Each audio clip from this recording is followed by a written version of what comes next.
እችን የሰኔን ጾመ ሐዋርያትን ከነገ ጀምሮ ሁላችን ከልብ እንጾም። በጣም ብዙ ሰው የማይናገረው ችግር ያለበት ሰው አለ። ብዙ የጤና እክል ያለበት ሰው አለ። በጤና ደረጃ እንኳን ብናስበው ስኳር ያለበት ሰው አለ፣ ደም ግፊት ያለበት ሰው አለ፣ ሳይነስ ያለበት ሰው አለ፣ አስም ያለበት ሰው አለ፣ ኩላሊት በሽተኛ የሆነ ሰው አለ፣ የልብ ድካም ያለበት ሰው አለ። እና ከእግዚአብሔር ውጭ መፍትሄ አለ? ሐኪም ቤት ሄዳችሁ ብር ኖሯችሁ ይሄንን እኛ አንችል ቤት ባላችሁት በሽታ የለም?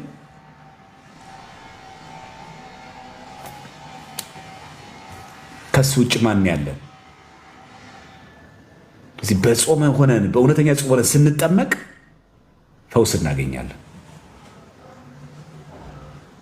ስለዚህ አደራችሁን በዚህ ጾም ወደ ኃጢአት ወደ ክፋት የምንሄደውን ነገር ትተን ከነገ ጀምሮ ከልባችን ንጹህ ደገኛ መሪ ስጠን፣ ደገኛ አባት ስጠን፣ ካህን አታሳጣን፣ ታቦት አታሳጣን፣ ስጋው ደሙን አታሳጣን፣ ሀገራችንን ያለ መሪ እንዳታስቀርብን፣ ሀገራችን እንዳትበተን ጠብቅልን፣ ቤተሰብ እንዳይበተን፣ ልጆች እንዳይበተኑ፣ ትዳር ትርጉም እንዳያጣ፣ ወጣትነት ተራ ነገር እንዳይሆን፣ በተክሊል እናገባለን ብለን በዓለማዊ በሰርግ በጭፈራ እንዳናገባ እርዳን። እሱ ካረዳ ማን? ስንት ሲጠበቅ የነበረ በቤተክርስቲያን ሲጠበቅ የነበረ ሰርግ አላያችሁ? አቧራው ጨስ አልተባለበትም። ስንት ደግሞ በዓለማዊ ያገባሉ የተባሉ ሰዎች ወደ ቤተክርስቲያን መጥተው የቤተክርስቲያን ስርዓት አላገቡ። ይቀየራል። ስለዚህ እሱ አምላካችን ነው። እሱ ታጋሽ አምላካችን ነው። እሱ ፈጣሪያችን ነው። እሱ ይራራልናል። እሱ ይታገሰናል። ምንም ብንበድለው በምህረት እጆቹ ይመለከተናል። ስለዚህ በምንም አይነት የኃጢአት አረንቋ ውስጥ የወደቅን ሰዎች ካለን እግዚአብሔርን ከልብ ከተማጸን ነው አይተወንም።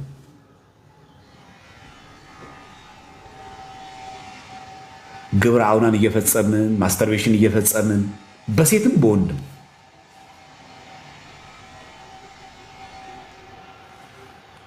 ከእጮኛ ጋር ከእጮኛ ውጭም እየተዳራን መዳራት ማለት ኪስ ማድረግ ከወሲብ ውጭ ያሉትን በሙሉ ማድረግ መተሻሸት ምናምን ይህን ሁሉ እያደረግን ይህንን ቆልፎ ገዝቶ ገዝቶ የሚያቆመው ጾምና ጾም ብቻ ነው። ከዚያ ኃጢአት ምን መላቀቅ አልችልም እንዳንል ተስፋ ሳንቆርጥ እሱ እንማጸነው። የትም አትሂዱ። ባለቤቱ እግዚአብሔር ጋር መፍትሄው ያለው ስለ ቅዱሳን ብለህ ማረን፣ አትተወን።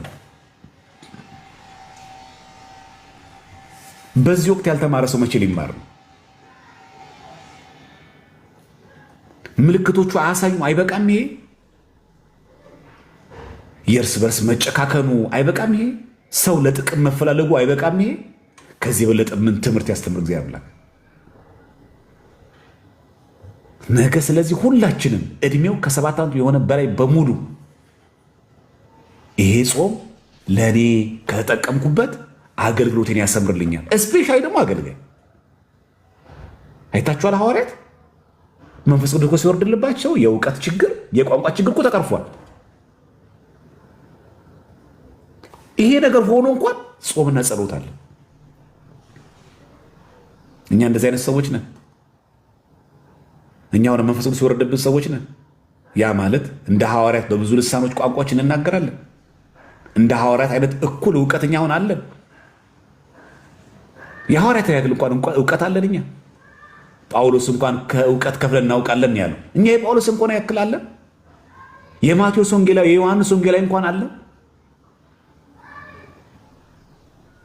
እንዲህ በሌለበት ትዕቢታችን ደግሞ አስቡት፣ ጢባራችን ደግሞ አስቡት እንዴት እንደምንለጠጥ።